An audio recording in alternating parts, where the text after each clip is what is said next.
구독, 좋아요, 알람 설정까지. 데이터 스테이션. 자, 그럼 이번 시간에는 우리가 여태까지 앞에서 배웠던 조건문, 그리고 반복문을 이용해서 우리가 어떤 특정 기능을 수행하는 프로그램을 한번 같이 만들어 보도록 하겠습니다. 여기에는 우리가 앞서서 배웠던 자료형 있죠? 자료 구조에 대한 내용도 같이 포함해서 실습을 한번 같이 해보도록 하겠습니다. 그래서 우리가 여기서는 이제 어떤 내용을 할 거냐, 먼저 해볼 거는 우리 조건문을 이용해 가지고 성적을 처리하는 프로그램을 하나 만들어 보도록 할 거예요. 그러니까 어떤 학생이 이제 성적을 입력을 하면은 뭐 90점, 95점, 80점 이런 점수를 입력하면은 이 점수에 따라서 이 친구가 A 학점인지 B 학점인지 C 학점인지 D 학점인지를 출력하는 프로그램을 만들어 보자라는 거죠. 예, 그래서 성적을 처리하는 프로그램을 한번 만들어 보자. 이 프로그램을 만들어 볼 건데 여기서 처음에 좀 알려드릴 함수가 뭐냐, 우리가 이 프로그램을 만들 때 외부로부터 값을 입력받아서 입력받은 값을 이용해서 성적을 처리하는 프로그램 한번 만들어 볼 거예요. 무슨 소리냐, 우리 셀에다가 input이라고 하는 함수를 써서 여기에다가 성적을 입력하시오 이렇게 한번 적어 볼게요. 예, 이러고 한번 실행을 해보면은 이 input이라고 하는 함수는 내가 어떤 특정 값을 입력받는 함수예요. 그래서 내가 여기다가 100이라고 하는 숫자를 입력하면은 이렇게 100이라고 하는 값을 이렇게 짠 하고 입력받는 이런 기능을 수행하는 함수입니다. 이렇게 값을 입력받아서 변수로 선언도 가능해요. 100 이렇게. 그럼 이 데이터 1은 이제부터 내가 입력받은 100이라고 하는 값을 가지는 그런 변수로 선언이 되겠습니다. 근데 지금 보시면은 여기 지금 따옴표가 양 끝에 있죠? 이 데이터 타입을 한번 확인해 보면은 이렇게 인풋 함수로 입력받은 데이터는 기본적으로 문자 형태의 데이터를 가져요.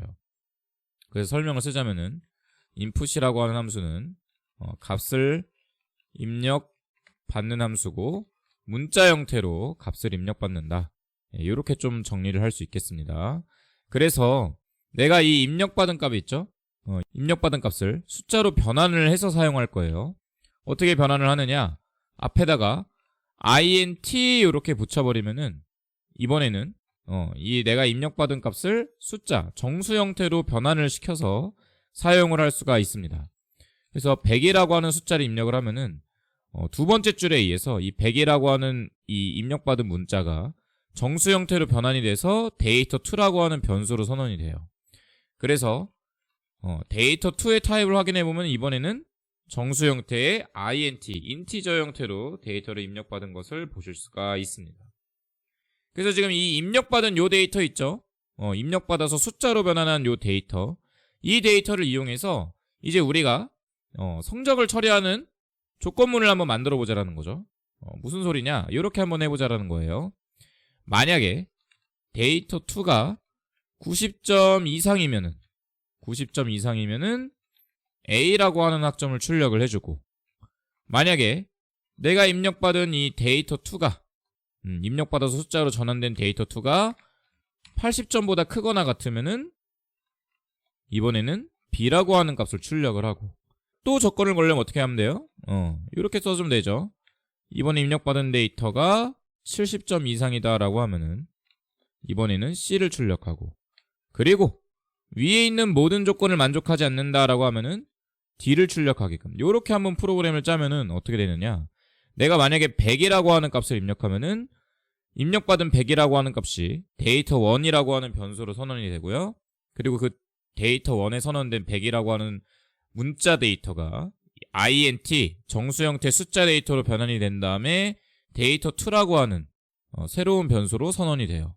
그리고 이제 이 새로운 변수가 조건문을 타고 내려가면서 각 조건에 해당할 때 그 조건에 해당하는 종속 문장을 출력을 해주는 거죠.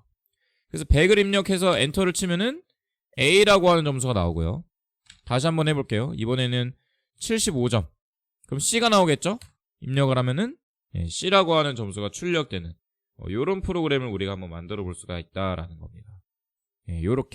요런 식으로 내가 이제 외부로부터 값을 입력받아서 그 값에 대한 어떤 프로그램을 실행하는 이런 형식의 프로그램을 우리가 짜볼 수가 있는 거예요. 파이썬을 활용하면은.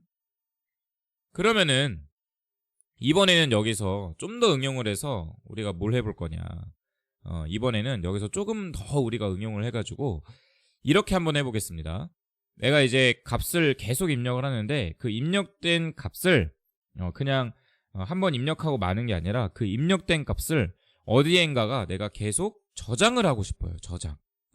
그러니까 만약에 내가 처음 90점이라고 하는 값을 입력하면은 그 90이라는 값을 어디로 이제 날려버리는 게 아니라 어느 변수에다가 저장을 해놓고 그 다음에 만약에 85라고 하는 값을 입력하면은 그 85라고 하는 값은 입력했던 값 뒤에다가 또 저장을 하고 이런 식으로 내가 입력했던 값들을 까먹지 않고 계속 기억하면서 이 성적을 처리하는 프로그램을 한번 만들어보자 라는 거죠.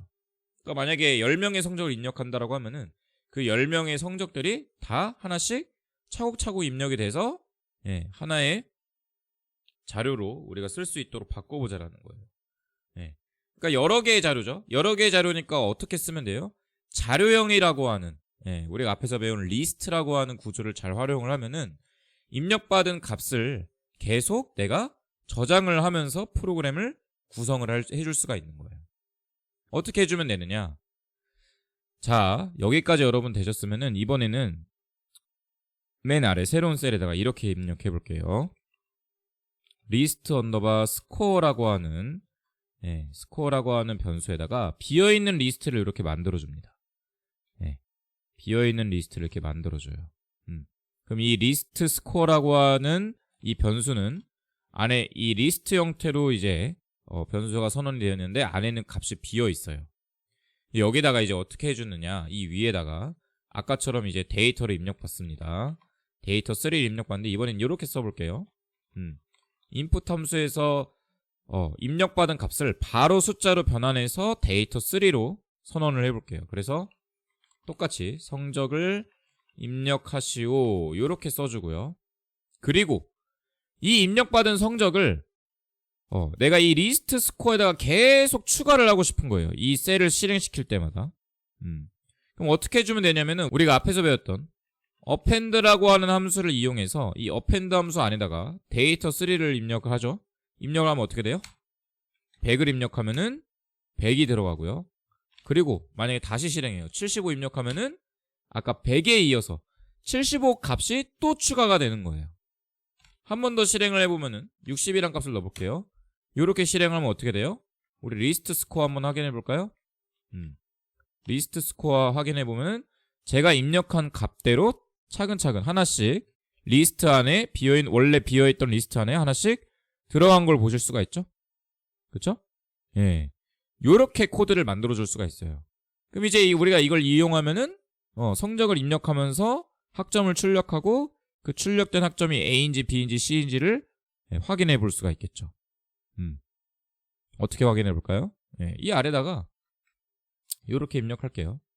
데이터 3가 아까처럼 90 이상이다 라고 하면은 프린트 A를 출력해라. 그리고 데이터 3가 이번에는 80점 이상이다 라고 하면은 프린트 B를 출력해라. 그리고 이 데이터 3가 이번에는 70 이상이다 라고 하면은 C를 출력해라. 그리고 마지막 위에 있는 모든 조건이 만족하지 않으면은 D를 출력해라. 이렇게 만들어주면은 내가 입력하는 성적은 비어있는 리스트 스코어라고 하는 이 리스트 안에 하나씩 추가가 되면서 성적을 하나씩 A인지 B인지 C인지 D인지를 출력해주는 문장을 만들어줄 수가 있겠죠. 그래서 위에 여기서부터 다시 실행해 봅시다. 여기서부터 다시 실행하면은 지금까지 들어가 있던 리스트 스코어를 다시 비어있는 리스트로 갱신을 해주는 거예요. 그래서 이렇게 해주고 다시 한번 입력을 해볼게요. 위에 먼저 실행을 해주고 그 다음에 실행을 하면 이제 성적을 입력할 수가 있겠죠. 먼저 95 한번 입력해 보겠습니다. 그럼 A 나오죠. 한번 더 실행을 시켜볼게요.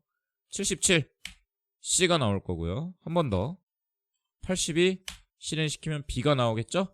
그리고 맨 아래에 있는 리스트 스코어 코드를 한번 다시 실행시켜보면은 내가 위에서 성적을 입력해서 학점도 확인하고 그 스코어는 스코어대로 이렇게 새로운 리스트 안에다가 값으로 이렇게 들고 다니면서 우리가 새로운 값을 입력받아서 자료도 저장하고 프로그램도 처리하는 형태로 코드를 구성할 수가 있습니다. 그럼 이제 이런 궁금증이 또 들겠죠. 저는요 이 학점도 내가 지금 계산하는 이 학점도 저장을 해보고 싶어요. 그러면 어떻게 하면 될까요? 여기 지금 나오는 이 학점 있죠? A, B, C 요 스코어도 내가 이 변수 안에다가 이 리스트 안에다가 하나씩 집어넣어 보고 싶다라는 거예요. 그럼 어떻게 하면 되느냐, 이렇게 한번 써보겠습니다. 이 위에 리스트를 하나 더 추가를 해볼 거예요. 이번에는 리스트 스코어 2 그래서 여기다가 비어있는 리스트 또 하나 만들어주고요. 그 다음에 어떻게 해주느냐, 보세요. 내가 성적을 입력했을 때 90점이라고 하는 값을 이렇게 저장을 할 수 있죠. 95점. 그러면 95점을 저장한과 동시에 이번에 이 리스트 스코어 2라고 하는 리스트 안에는 A 학점을 저장하고 싶은 거예요. 그러니까 성적도 저장하고 학점도 저장하고 싶은 거죠. 그럼 어떻게 해주면 되냐, 이 종속 문장에다가 어떤 식으로 써주면 되냐면은 요렇게 한번 써볼게요. 리스트 스코어 2에다가 어펜드에서 여기다가 A, 여기는 A, 그리고 두 번째 문장에다가는 복사 붙여넣기 해서 두 번째 문장에다가는 B, 그리고 세 번째 문장에다가도 복사 붙여넣기 해서 C, 요런 식으로 한번 추가를 해볼게요. 리스트를 네 번째 문장에도 위에 있는 거 복사해서 추가해서 D.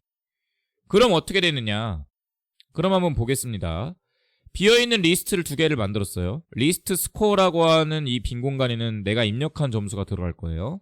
근데 이 리스트 스코어 2라고 하는 공간에는 내가 입력한 점수를 판별을 한 다음에 만약에 90점 이상이면은 A라고 하는 값을 아래 결과에 출력을 한 다음에 이 A라고 하는 값을 이 리스트 스코어 2에다가 집어넣어 주는 거예요.